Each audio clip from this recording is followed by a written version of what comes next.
I have all the bench top parts milled to a rough width. And now what I'd like to do is go ahead and lay out the dados for the dog holes and also for the inside portion of the vise. The first dado that I'm going to cut has to be in line with the dog on the vise. So I predetermined how far that is in from the end of the board. And the next line is 3/4 of an inch over.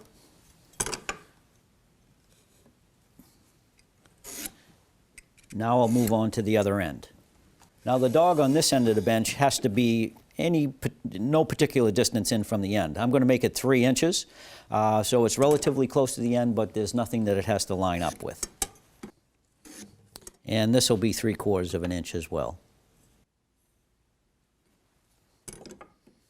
Now I'll go ahead and lay out evenly spaced dogs in between these 2 points.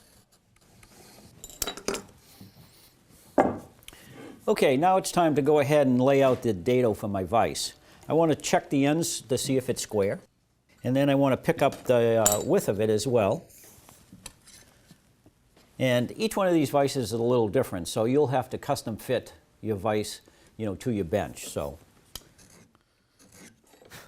And I'm going to dado it in about 3/8 of an inch or so. I'm picking up the depth of the dog holes. So I'm going to strike a line on the bottom to be able to set the height of my dado. I started with the dog holes for the vise end and then cut every consecutive piece using the fence as a stop. Realign the rip fence to make the dog holes on the other end of the bench top, and just like before, cut the dog hole in every other board. Now you can set aside all of the boards except for the second board in from either edge of the glue up. Adjust your rip fence for the first dog hole and make the cuts in the 2 corresponding boards. Readjust and continue this process going straight down the line. Oh well, nobody's perfect. I missed that one. Went to the wrong side of the line. Let's go ahead and dado for the vise. Once again, begin by setting your blade height to the scribe line. Now set your rip fence position to begin the cut and make the dados for the vise in a series of passes. Reposition your rip fence for the final cut.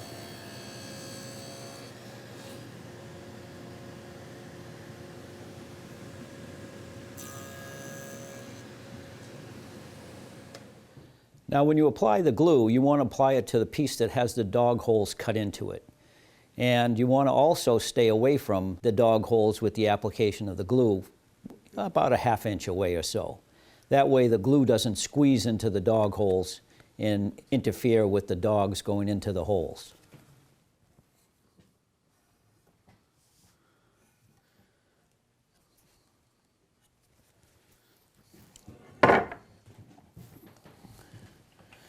Okay, let's get one in the middle first. All right.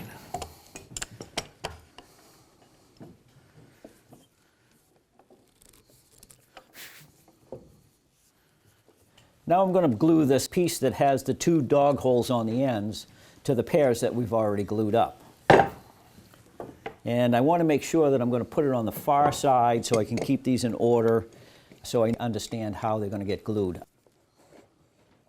I want to make sure that the top surface is up and the small dog hole or the distance from the end is to my right and the larger dog hole for the vise is to my left.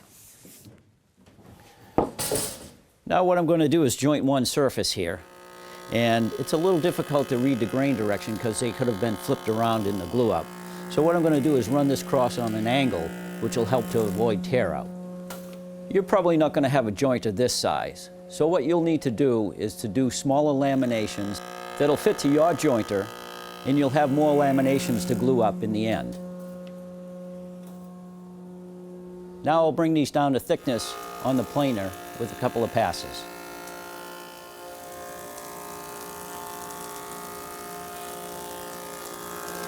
All right, we're ready for the glue up. I dry fit these already and they look pretty good. You may have to joint the edges in order to get them straight and square if they don't come together when you do a dry fitting. So let's get going.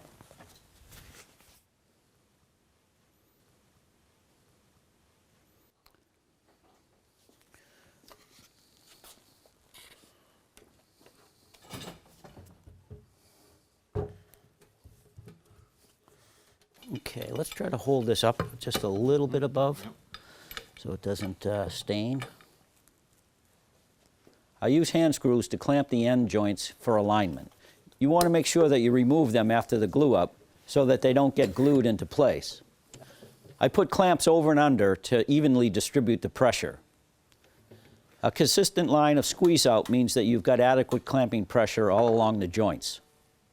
Last time when I glued up, I used a toothbrush and a rag and so forth to wash off all the glue, but I knew I was going to be planing both surfaces away, so it didn't really matter whether the glue got impregnated in the surface or not. So this time around, I'm going to let this gel up a little bit and come back with a scraper and knock it off.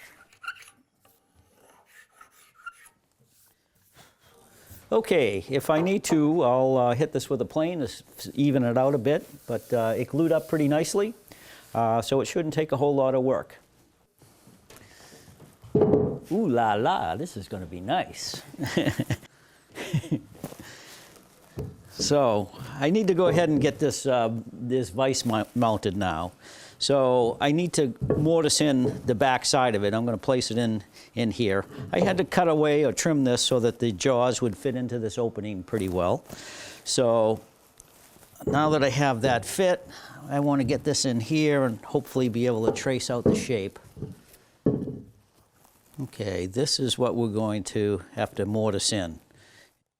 I use a feather cut, which is used to remove the majority of the waste. I do that with the bevel up so that it acts as a wedge and pushes the material, actually splitting it off as opposed to cutting it. I suppose you could use a router, but a lot like myself, what fun is that?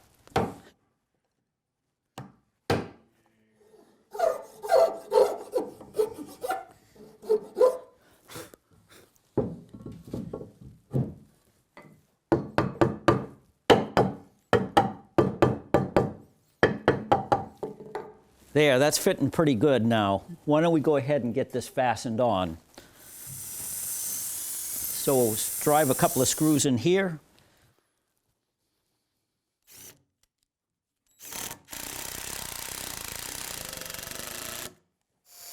Drill some holes so that we could locate a pilot hole in the top and do a counterbore and get this thing bolted on.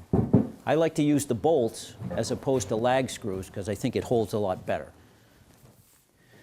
Now that smaller drill bit left a nice center point, so I'll be able to use this larger bit to do my counterbores for the bolt heads. Now we'll go ahead and finish drilling the holes.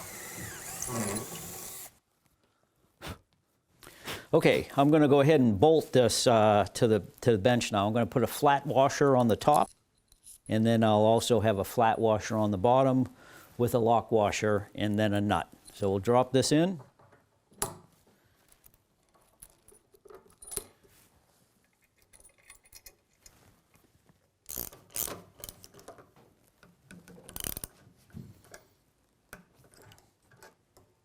Nice. Now I'll plug those holes with a couple of dowels. Okay, I'll just saw those off.